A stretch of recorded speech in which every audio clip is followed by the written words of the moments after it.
Assalamualaikum warahmatullahi wabarakatuh. Waalaikumsalam warahmatullahi Selamat siang untuk sahabat-sahabat KKJN Channel. Saat siang hari ini KKJN Channel akan menyampaikan informasi tentang pelaksanaan pemilihan umum serentak tahun 2024 mendatang. Dan saat siang hari ini kami kedatangan langsung Ketua KPU, yaitu Bapak Haji Insinyur Muhammad Imran. Beliau akan memberikan pengetahuan tentang atau memberikan informasi kepada masyarakat tentang pemilihan umum tahun 2024 mendatang. Semua agar bisa berjalan lancar, kondusif, dan bisa memilih pemimpin-pemimpin yang sangat luar biasa. Saat siang hari ini kami akan langsung sapa beliau karena kesibukannya. Beliau memberikan kesempatan waktu kepada KKJN Channel, dan kami atas nama kru dari KKJN Channel memberikan apresiasi yang sangat luar biasa kepada Bapak Ketua KPU. Selamat siang. Selamat siang Bapak. Sehat-sehat. Sibuk sekali Alhamdulillah. menjelang 1 tahun pemilihan umum di tahun 2024. Iya, begitulah. Sebagai penyelenggara kita melaksanakan aturan-aturan yang sudah ditetapkan. Kita hanya sebagai pelaksana dari undang-undang dan peraturan yang sudah ditetapkan, ya kita ikutin aturan itu. Sebelum kita masuk lebih jauh, Pak Ketua, selama ini di dalam kegiatan KPU mungkin cukup santai ya, tapi sekarang menjelang tahun 2024, sekarang kesibukan sangat luar biasa. Bapak di lapangan terus? Jadi gini, ceritanya kita biar tahu secara ini tahapan yang gongnya tahapan pemilu serentak 2024 itu kan dimulai 14 Juni 2022.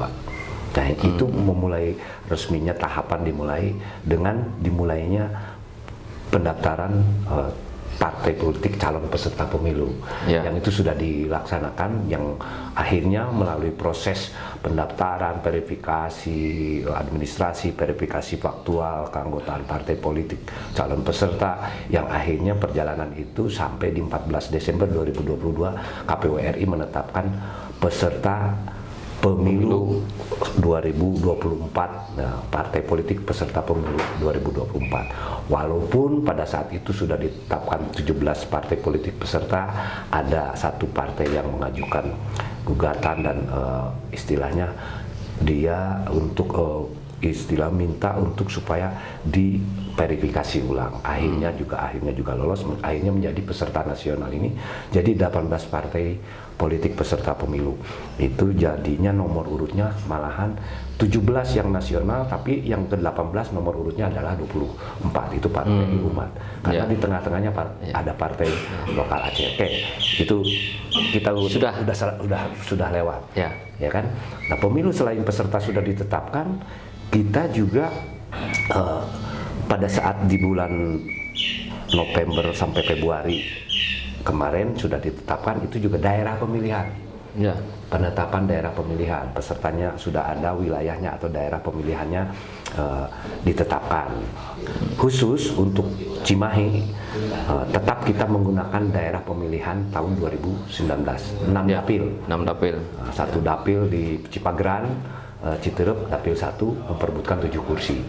Dapil 2 Pasir Kaliki Cibabat, nah, memperebutkan 6 kursi yang harus diperebutkan. Kemudian masuk ke dapil 3 yang paling banyak. Nah, ini Melong dengan Ciberem itu di sana memperebutkan 10 kursi. Di Kelurahan Melong dan Ciberem itu dapil 3. Kemudian masuk dapil 4-nya adalah Utama, Leuwi Gajah dan Cibeber, itu 9. Jadi di Cimahi Selatan ini 9 kursi yang diperebutkan di dapil 4. Baru masuk padat juga, Pak? Ya, karena memang Cimahi Selatan itu penduduknya padat. Ya. Kemudian masuk di Cimahi Tengah. Nah, Cimahi Tengah kita tetap seperti 2019, dapil 5, yaitu Cigugur, Baros, Karangmekar. Itu 7 kursi yang diperebutkan. Masuk dapil 6-nya pada Sukas, Setiamanah dan Cimahi, itu 6 kursi. Jadi total kita 45 kursi DPRD Kota Cimahi yang akan diperebutkan di pemilu serentak 2024. Itu sama dengan 2019. Itu daerah pemilihan. Itu sudah selesai Februari. Tapi di Desember, di November Desember kami juga mempersiapkan penyelenggara di tingkat kecamatan, badan ad hoc. Ya. Jadi kan pesertanya sudah, ya kan, tahapan peserta pemilu partai politik sudah. Kemudian tadi istilahnya daerah pemilihan sudah. Kemudian kita panitia penyelenggara di tingkat kecamatan dan kelurahan itu proses dari mulai November, Desember, dan Januari. Kemarin alhamdulillah di Cimahi semuanya sudah terbentuk melalui proses seleksi. Itu ada PPK di 3 kecamatan sudah terbentuk dengan sekretariatnya. Siap berarti penyelenggara di badan ad hoc. Ya. Kemudian 4 Januari kita pelantikan PPK di awal tahun. Ya. Kemudian 24 Januari kita menetapkan juga panitia pemungutan suara di kelurahan-kelurahan. Di 15 kelurahan sudah lengkap badan ad hoc dan plus sekretariat badan ad hoc. Jadi pada saat bulan Januari itu sudah mulai masuk kegiatan. Nah ini peserta dulu nih, dari 6 Desember itu sudah mulai masuk di provinsi nih. Hubungannya dengan di provinsi yang kita akan membantu adalah penerimaan dukungan bakal calon DPD. Ini ada ranahnya di sekarang lagi proses. Nah ya, makanya itu prosesnya dari mulai administrasi, kemudian verifikasi administrasi dukungan, kemudian sekarang sudah masuk di bulan-bulan ini, di bulan Februari masuk adalah verifikasi faktual dukungan bakal calon. Nah itu tugas dari provinsi dibantu oleh kabupaten kota. Kita akhirnya sekarang masuk sedang melaksanakan verifikasi faktual dukungan bakal calon. Di provinsi ini bakal calon tuh ada 59. Oke, itu berarti untuk DPD. Ya. Kan? Untuk saya potong. Kalau DPD dukungan harus berapa? Jadi karena ini DPD RI itu secara aturan bahwa minimal dukungan adalah 5.000 dukungan. Dan itu harus tersebar di 50% kabupaten kota. Jadi paling tidak 14 kabupaten kota. Jadi dukungannya menyebar. Ya. Gitu kan. Tadi saya kalau menyebar itu walaupun di kota Cimahi dukungannya 2 itu terdaftar bahwa dia menyebar Cimahi masuk sebaran. Masuk, ya. Walaupun sedikit kan. Ya. Itu DPD ini. Sekarang masih berjalan. Ya. Nah, dalam setelah pada saat PPK sudah terbentuk dan PPS sudah terbentuk, nah itu kita sudah mulai nih. Kita ingin sudah masuk dalam proses penyusunan daftar pemilih. Saya potong dulu Pak Ketua. Kalau untuk DPD verifikasinya sampai tanggal berapa? Untuk verifikasi pertama kita sampai tanggal 26 Februari nih, hari Minggu. Hari Minggu. Ini udah batas akhir dan kita sedang melaksanakan. Nanti kalau udah verifikasi faktual pertama, kemudian nanti akan ada perbaikan. Udah setelah perbaikan nanti mungkin di bulan Maret ke sana juga kita akan verifikasi lagi. Yang hasil perbaikannya. Jadi untuk Februari ini pertama sudah, nanti 26 harus sudah selesai. Yaitu kita sedang laksanakan. Dan di waktu bersamaan kita dari mulai Januari itu kan melakukan pemetaan TPS untuk daftar pemilih, karena kita menerima DP4 dari Mendagri, kemudian disinkronkan dengan DPT sebelumnya, muncullah atau DP4 yang sudah disinkronkan, kita petakan TPS-nya untuk seluruh kelurahan. Itu akhirnya terbentuklah beberapa TPS. Kemarin tadinya tanggal 12 Februari kemarin, di situ kan pemetaan TPS sudah terjadi dan berhasil walaupun ada 2 kali perbaikan. Akhirnya kita menetapkan hasil pemetaan itu TPS yang akan dipakai di 2024 berdasarkan pemetaan sebelum coklit, kita mendapatkan jumlah TPS yang lebih sedikit dari tahun 2019. Itu 1.560. 2019 TPS kita adalah 1.572. Padahal daftar pemilihnya berdasarkan DP4 itu bertambah, tapi TPS berkurang. Ini hubungannya dengan efisiensi anggaran. Jadi 1.560. Nah, itu dari 1.560 itu masuk, kita harus menentukan dan menetapkan petugas Pantarlih, pendaftaran daftar pemilih melalui coklit. Nah ini makanya dari 1.560 TPS itu ada satu petugas Pantarlih per TPS. Makanya pada saat 12 Februari kemarin kita melakukan gebiar apel kesiapan para Pantarlih dan sekalian pelantikan petugas Pantarlih 12 Februari kemarin. Setelah itu mereka sekarang tuh sudah di lapangan semua. Pantarlih mendatangi istilahnya rumah-rumah, door to door. Makanya nanti pada masyarakat atau masyarakat Kota Cimahi nanti tolong kalau misalnya kedatangan petugas Pantarlih ada memakai atribut, ada atributnya pakai rompi, ada Pantarlih, ada nemtek, kelengkapan itu mohon diterima dan siapkan kartu keluarga dan EKTP. Itu nanti akan dicek dari daftar, mereka membawa daftar model A, daftar pemilih untuk dicocokkan dan diteliti kebenarannya. Ini proses yang dikerjakan mereka itu. Datang ke rumah-rumah, dilihat dokumennya, dicocokkan. Nah, kita berharap tidak terjadi orang yang sudah memenuhi syarat sebagai pemilih tidak terdaftar, karena kita ingin melindungi hak pilih. Kemudian dan akan mencoret yang tidak memenuhi syarat, ya kan tetap. Nah, itu untuk membersihkan daftar pemilih, karena proses dari hasil coklit ini mereka bertugas sampai 14 Maret ke lapangan. Tapi masa kerjanya sampai April, 11 April. Jadi ini proses cukup panjang karena perlu ketelitian di dalam pencocokan data. Kita tidak berharap nanti akan terjadi lagi DPT, sudah ditetapkan harus ada DPT HP 1, DPT hasil perbaikan kedua sampai ketiga. Itu pengalaman 2019.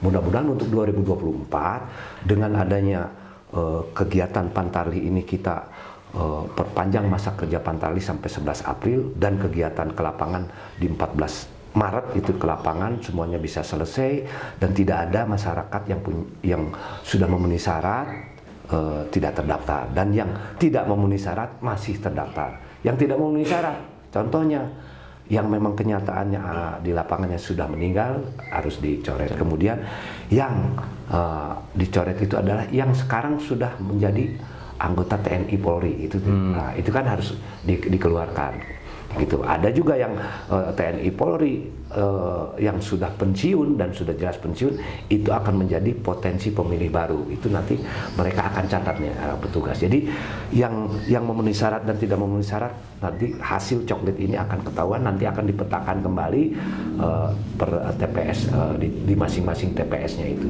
Itu untuk meningkatkan nanti kualitas DPT. Dari hasil coklit itu kan akan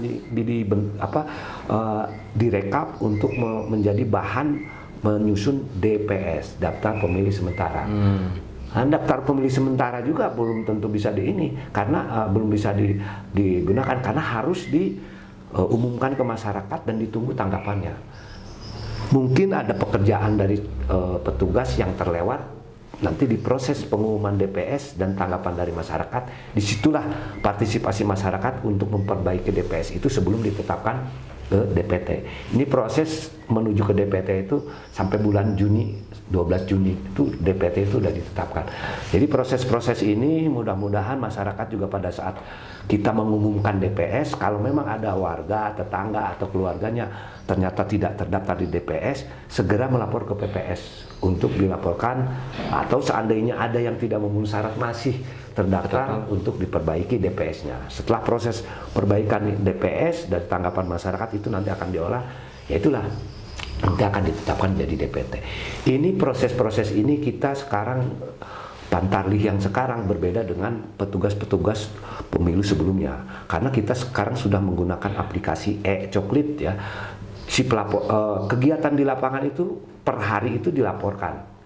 Jadi tidak ada lagi sekarang petugas Pantarlih yang di rumah atau ngobrol dengan Pak RT misalnya nanya-nanya, tidak ke rumah-rumah. Kalau sekarang terus termonitor karena pelaporan tiap hari progresnya seperti apa dari daftar itu yang sudah dicoklit yang mana gitu.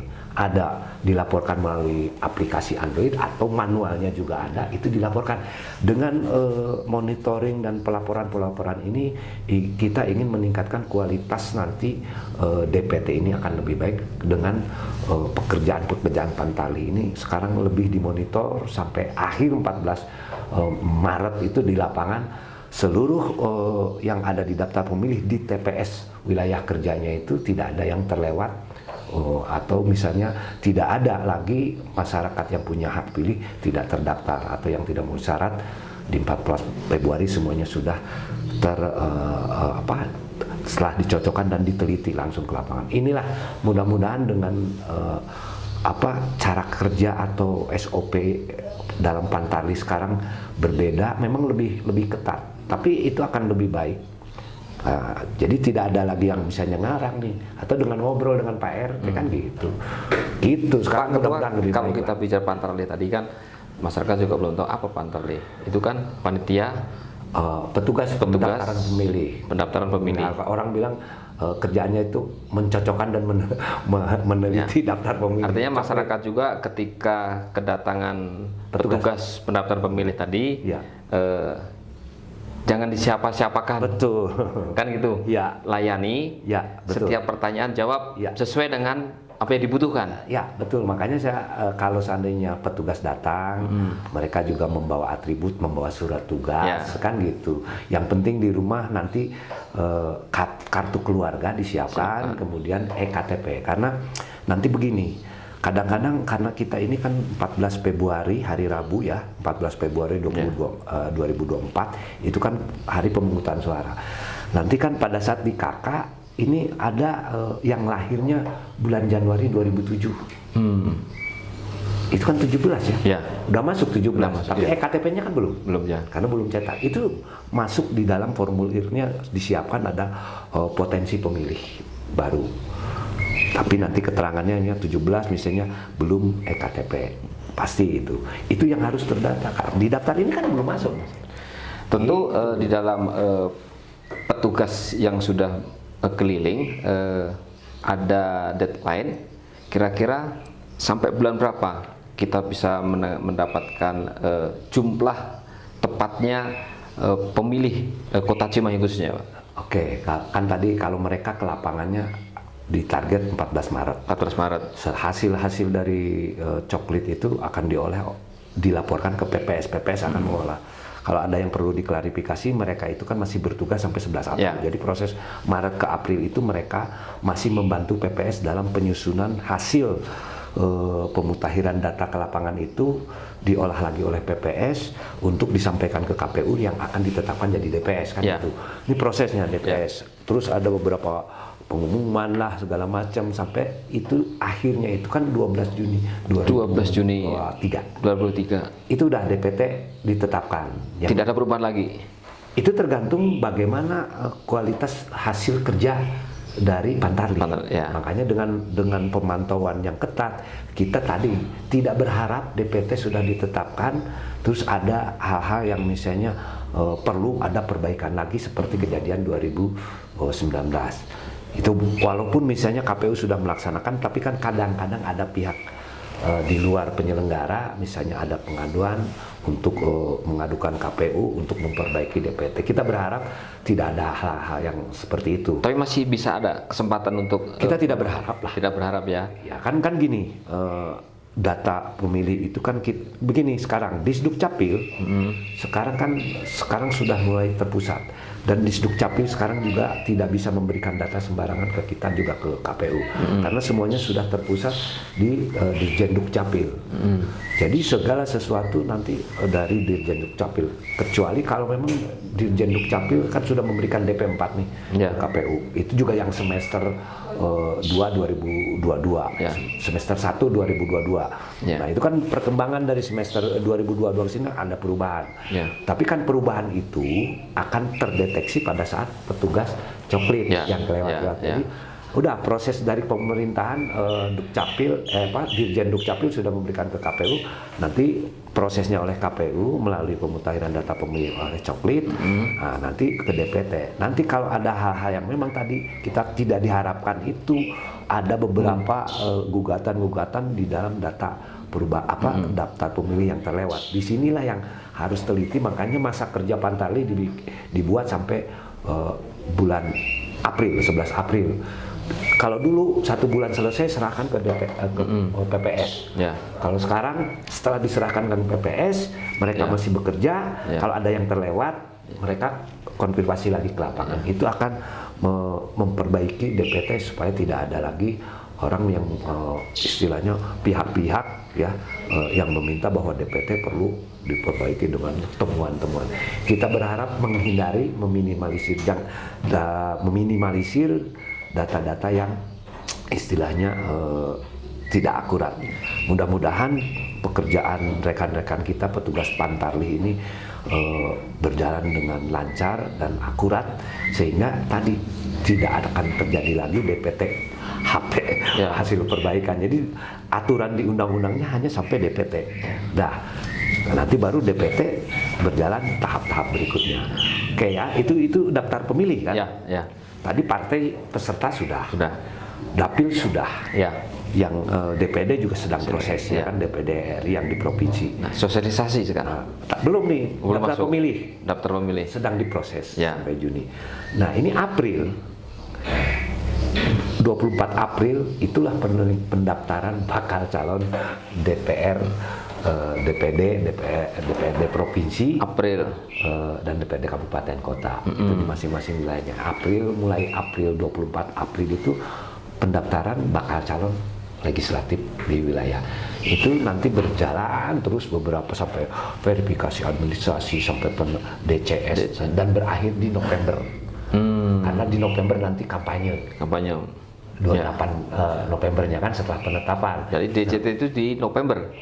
Iya, November. Kalau menurut undang-undang PKPU 3 itu tentang tahapan, itu kan 25 November. Tapi ada putusan MK yang saya juga belum diperbaiki PKPU-nya, akan dimundurkan dari 28 ke 3 November penetapannya. Karena apa? Karena kampanye hanya 75 hari, itu akan mempengaruhi persiapan pengadaan logistik. Itu terlalu mepet, akhirnya MK menetapkan dipajukan untuk penetapan DCT-nya. Jadi jadinya 25, kemungkinan jatuhnya itu 3 November.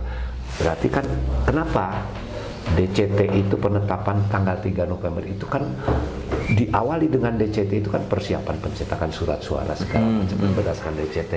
Jadi diberikan kelonggaran untuk proses pengadaan logistik, terutama surat suaranya kan berpatokan dari situ. Itu mudah-mudahan berjalan. Itu nanti ke depan. Nah, ini yang sedang saya kawal hari ini itu kan itu. Yang bersamaan adalah kita melaksanakan proses pemutahiran data pemilih itu terus berjalan, membantu provinsi di dalam verifikasi faktual bakal calon anggota DPR RI. Nah, ini nanti masuk pada saat ada bulan-bulan Juni ke sana, kita menggencarkan sosialisasi. Dan sekarang juga sebenarnya sosialisasi tetap berjalan di tiap kesempatan kita mensosialisasikan atau melakukan pendidikan pemilih kepada masyarakat, khususnya masyarakat Kota Cimahi. Nah, ini nanti setelah Juni kan kegiatan teknisnya hanya di KPU nih, penerimaan berkas-berkas kan sampai November itu. Tapi badan ad hoc di bawah juga akan didorong untuk melakukan sosialisasi karena tahapannya sudah tidak ada yang secara teknis, hanya sosialisasi. Karena DPT udah, mereka nunggu bintek-bintek untuk masuk di dalam kesibukan Desember Januari untuk pembentukan KPPS segala macam ke Februari. Itu sibuk lagi mereka di rentang waktu itu, mereka didorong untuk melakukan sosialisasi di grassroots, dalam arti kalau PPS paling di kelurahannya, kecamatan gitu, dan dibantu KPU. Itu proses di bulan Juni ke sana. KPU juga akan melaksanakan beberapa kegiatan-kegiatan sosialisasi yang istilahnya nanti seperti biasa kita akan menyasar ke basic-basic, misalnya yang disabilitas, kaum perempuan, milenial. Itu nanti proses baru. Itu setelah DPT-nya ini baru kita lebih longgar sosialisasinya. Sekarang juga tetap sosialisasi, tapi akan lebih fokus nanti setelah DPT. Itu paling gambarannya persiapan kita sampai nanti 14 Februari 2024, gambarannya seperti itu. Nanti logistik itu akan mulai ramai di November Desember, logistik, dan kita juga berharap kita punya gudang yang representatif untuk menampung logistik, karena pengalaman kita tidak punya gudang yang representatif. Insya Allah kita komunikasi dengan stakeholder, kita akan difasilitasi juga nanti mendapatkan gudang yang representatif untuk logistik pemilu 2024. 5 kotak di dalam satu gudang, terus istilahnya ada sortir lipat segala macam pengupakan. Itu membutuhkan suatu gudang yang representatif supaya tidak terjadi hal-hal yang pengalaman 2019. Tapi situasi sekarang Pak Ketua, karena tahun sekarang udah menjelang tahun politik, situasi agak hangat. Kira-kira Ketua KPU sendiri memberikan inovasi kepada masyarakat supaya tidak takut dengan menghadapi situasi sekarang.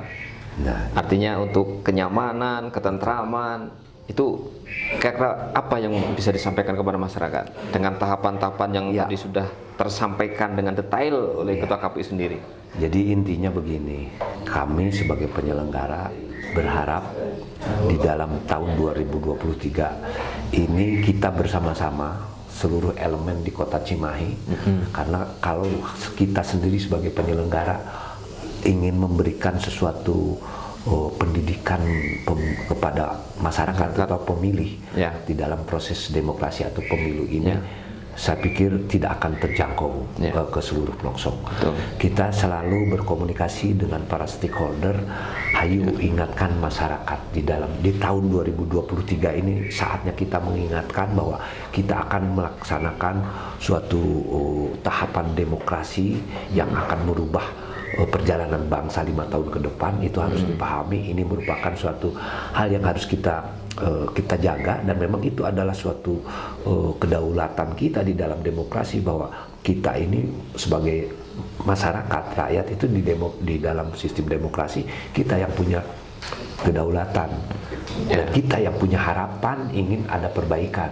Gunakanlah proses demokrasi di dalam pelaksanaan pemilu itu sebaik-baiknya, dengan kita memahami bagaimana proses pemilu, bagaimana kita ini menjadi pemilih-pemilih yang betul-betul mandiri, ya kan, dan cerdas, tidak dalam tekanan, kan gitu, dan bertanggung jawab. Ini yang perlu terus digaungkan, diajak kepada masyarakat, karena tujuan kita bahwa pemilu itu harus menjadi satu pemilu adalah sebagai sarana pemersatu bangsa. Itu yang kita harapkan, itu yang terwujud. Jangan sampai gara-gara pemilu kita terpecah belah. Ini kan kita harapkan masyarakat itu, dan masyarakat juga kita harapkan lebih paham lagi bahwa boleh beda pendapat, boleh beda pilihan, tapi tetap kita satu. Ini yang apalagi Cimahi. Sekarang Kota Cimahi ada istilahnya sekarang yang sedang digaungkan, Cimahi nggak hiji.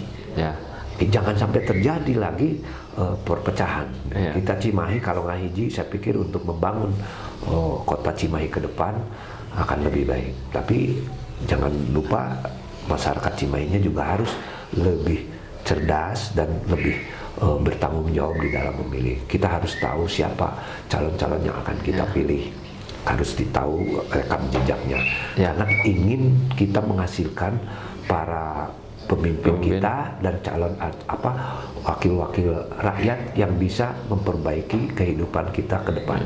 Kita ingin lebih sejahtera. Berarti tetap ada bolanya adalah di kita sebagai rakyat yang punya kedaulatan. Suara kita yang akan menentukan perjalanan bangsa, atau khususnya mungkin kalau di Cimahi, masyarakat Cimahi ke depan perjalanannya lebih sejahtera. Disinilah saatnya nanti kalau kita salah menentukan pilihan, nanti akibatnya harapan kita 5 tahun ke depan tidak akan terwujud. Makanya di sini mungkin lebih sering memberikan istilahnya pemahaman-pemahaman kepada masyarakat. Di era digitalisasi, di era medsos ini memang perlu informasi-informasi yang benar dan akurat sesuai dengan aturan untuk menghindari berita-berita hoax. Jadi paling tidak kalau mau ada sesuatu berita masyarakat yang ragu-ragu, lihatlah di channel-channel KPU atau KPU Kota Cimahi. Itu sumber-sumbernya yang bisa dipertanggungjawabkan. Jangan salah mencari informasi di istilahnya media yang memang tidak bisa dipertanggungjawabkan. Paling tidak cross check dulu ke webnya KPU RI dan KPU provinsi, kabupaten kota, dan semua medsos KPU itu akan menjadikan suatu rujukan kalau ada berita-berita yang meragukan. Ini salah satu mungkin meminimalisir itu, karena penyelenggara KPU dari tingkat pusat sampai ke daerah menggiatkan medsosnya, media sosial, di Instagramnya, di Facebook, di Twitter. Itu salah satu cara untuk meminimalisir masyarakat menerima berita-berita yang hoax. Kita mencari dari sumber yang betul-betul bisa dipercaya, misalnya yang disabilitas, kaum perempuan, milenial. Itu nanti proses baru ya, itu setelah DPT-nya ini baru kita lebih longgar sosialisasinya. Sekarang juga tetap sosialisasi, tapi akan lebih fokus nanti setelah DPT. Itu paling gambarannya persiapan kita sampai nanti 14 Februari 2024, gambarannya seperti itu.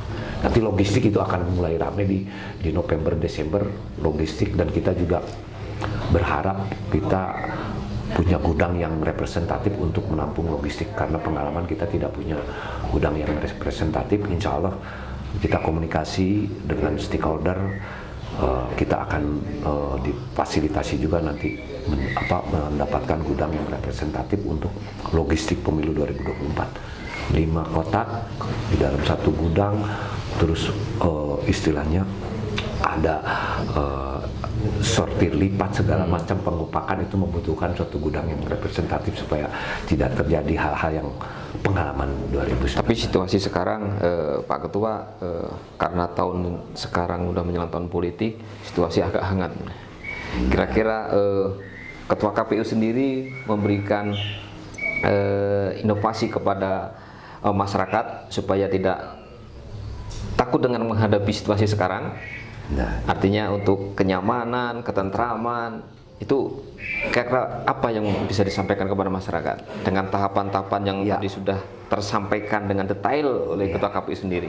Jadi intinya begini, kami sebagai penyelenggara berharap di dalam tahun 2023 ini kita bersama-sama seluruh elemen di Kota Cimahi, karena kalau kita sendiri sebagai penyelenggara ingin memberikan sesuatu pendidikan kepada masyarakat atau pemilih di dalam proses demokrasi atau pemilu ini, saya pikir tidak akan terjangkau ke seluruh pelosok.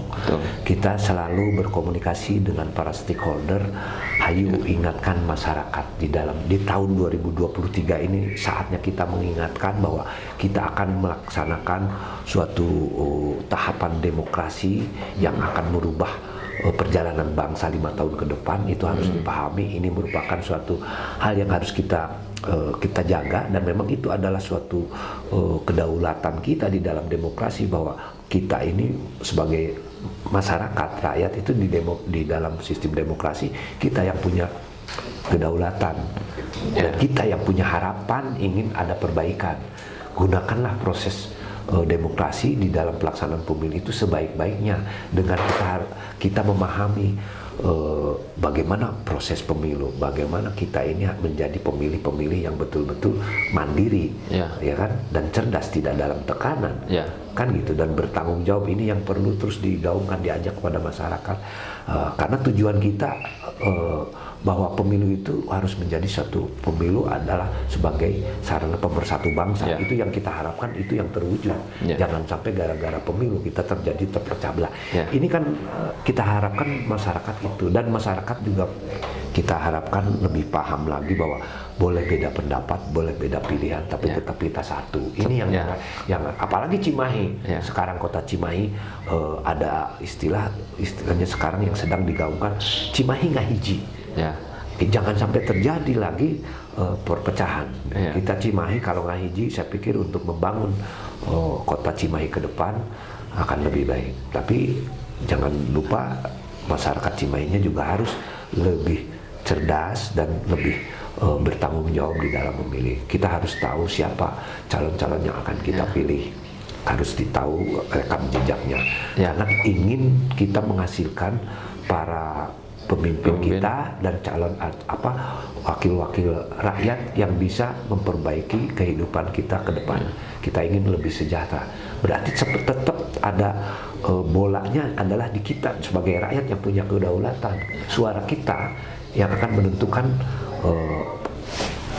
perjalanan bangsa, atau khususnya mungkin kalau di Cimahi, masyarakat Cimahi ke depan perjalanannya lebih sejahtera. Disinilah saatnya nanti kalau kita salah menentukan pilihan, nah nanti akibatnya harapan kita 5 tahun ke depan tidak akan terwujud. Makanya di sini mungkin lebih sering memberikan istilahnya pemahaman-pemahaman kepada masyarakat di era digitalisasi, di era medsos ini memang perlu informasi-informasi yang benar dan akurat sesuai dengan aturan untuk menghindari berita-berita hoax. Jadi paling tidak kalau mau ada sesuatu berita masyarakat yang ragu-ragu, lihatlah di channel-channel KPU Kota Cimahi, itu sumber-sumbernya yang bisa dipertanggungjawabkan. Jangan salah mencari informasi di istilahnya media yang memang tidak bisa dipertanggungjawabkan. Paling tidak cross check dulu ke webnya KPU RI dan KPU provinsi, kabupaten kota, dan semua medsos KPU itu akan menjadikan suatu rujukan kalau ada berita-berita yang meragukan. Ini salah satu mungkin meminimalisir itu, karena penyelenggara KPU dari tingkat pusat sampai ke daerah menggiatkan medsosnya, media sosial di Instagramnya, di Facebook, di Twitter. Itu salah satu cara untuk meminimalisir masyarakat menerima berita-berita yang hoax. Kita mencari dari sumber yang betul-betul bisa dipergunakan hak pilih dengan cerdas dan mandiri, ya kan gitu, dan bertanggung jawab. Dan kita setelah kita keluar dari TPS, jangan terjadi lagi istilahnya terpecah belah. Seandainya pilihan kita tidak menang, ya kita harus terima, kan gitu. Orang yang menang juga mentang-mentang pilihannya dia ini, terus kalau istilah ayeuna sok dibully gitu. Kita udahlah bersatu lagi, kita terima apapun hasilnya. Kita kembali bahwa demokrasi kita adalah demokrasi Pancasila. Hasilnya adalah, tujuannya adalah sila ketiga, persatuan Indonesia. Bersatulah setelah itunya gitu. Jadi pemilu nanti setelah 14 Februari kita kembali bersatu kembali. Kan wajar ya, dalam pemilu itu ada kontestasi, ada persaingan, itu kan hanya di dalam prosesnya. Tapi setelah itu kembali ke kita ini adalah demokrasi Pancasila, sila ketiganya adalah persatuan. Tujuannya ke persatuan Indonesia tetap harus dijaga. Tadi sudah sama Pak Ketua disampaikan himbauan kepada masyarakat untuk paling tidak mengikuti tahapan-tahapan yang ada. Betul. Nah, sekarang mungkin dengan waktu yang singkat ini, Pak Ketua juga bisa memberikan himbauan kepada para kontestan mendatang. Kan sekarang belum ada. Betul. Nah, supaya ketika melakukan mungkin sosialisasi kepartaian dan sebagainya sesuai dengan tahapan dan aturan, supaya tidak menimbulkan gejolak di Kota Cimahi, Pak. Oke, jadi kita ini kan ada penyelenggara, ada pemilih. Tadi kita bicara pemilih, kita berikan suatu pemahaman yang benang merahnya kita ke persatuannya. Tadi ujung-ujungnya kita persatuan, dan ke peserta, dalam arti partai politik peserta. Kita juga berharap, mari kita sama-sama bahwa aturan yang sudah menjadi komitmen bersama yang sudah ditetapkan, baik undang-undang, peraturan pemerintah, kalau misalnya jadi penyelenggara ada PKPU, mari kita ikutin aturan-aturan yang sudah ditetapkan ini, kita laksanakan sesuai apa yang sudah ditetapkan. Kita bersama-sama pahami aturan itu dan kita jalankan bersama-sama, baik itu peserta dan penyelenggara. Kita tidak berharap ada istilahnya permainan-permainan yang keluar dari aturan yang akhirnya akan membuat kisruhnya di dalam proses tahapan. Jadi dihimbau semuanya peserta, kita ikutin aja alur dari aturan yang ada, ikutin. Kita biar nanti kita berharap perjalanan proses tahapan ini, selain penyelenggara, peserta juga kita jaga sesuai aturan menuju proses nanti 2024 di 14 Februari semuanya berjalan lancar sesuai dengan aturan. Kita akhirnya nanti menghasilkan tadi wakil atau pemimpin dan wakil-wakil rakyat yang menjadi harapan kita merubah kehidupan yang lebih baik. Itu sebetulnya. Jadi kita berharap peserta juga patuhlah sesuai dengan aturan yang sudah komitmen dan aturan itu kan mereka juga yang di gedung DPR itu kan perwakilan dari para peserta juga membuat aturannya. Kita sama lah. Aturan-aturan itu kita ikutin. PKPU juga kan terus sebelum ditetapkan dikonsultasikan dengan anggota DPR. Anggota DPR itu kan perwakilan dari peserta. Nah, itu jadi sama-sama komitmennya kita jaga bersama. Insya Allah kalau mereka itu berjalan semuanya, penyelenggara juga taat aturan, kita juga melaksanakan sesuai aturan, peserta juga, dan masyarakat juga diberikan pemahaman tentang aturan-aturan di dalam proses pemilu. Saya pikir harapannya kelihatan indah, idealnya kan begitu. Tapi kita juga tidak istilahnya tidak menafikan di lapangan tuh ada hal-hal, tapi kita coba meminimalisirnya seperti itu ya. Siapa sih warga Cimahi ingin kota Cimahi jadi dengan adanya pemilu jadi istilahnya repot masyarakat? Kita jangan dibikin repot lah masyarakat. Aturan kita berjalan, peserta juga ngikutin aturan, penyelenggara kita patuh terhadap aturan. Jadi masyarakat juga akan tenang lah.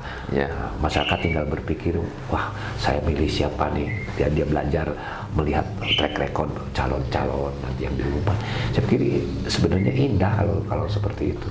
Kan apalagi pada saat diumumkan nanti setelah 14 Februari 2024 ada rekap hasilnya seperti apa muncul. Wah, ternyata hasilnya adalah ini orang-orang ini memang sesuai dengan harapan dan insya Allah bisa mengemban amanah ke depan bangsa ini lebih baik. Itu sebetulnya. Oke, Pak Ketua, kalau kita melihat situasi atau informasi memang masih banyak. Betul. Tapi bukan berarti kalau kita selesaikan sekarang, next hari berikut tidak ada lagi pertemuan. Kira-kira masih ada pesan-pesan lagi kepada mungkin masyarakat, tadi peserta juga pemerintah, supaya sama-sama untuk supaya pemilu mendatang itu berjalan lancar. Insya Allah ya. Ini mungkin yang kalau ke masyarakat ini yang di depan mata karena kita sedang proses pemutakhiran data pemilih.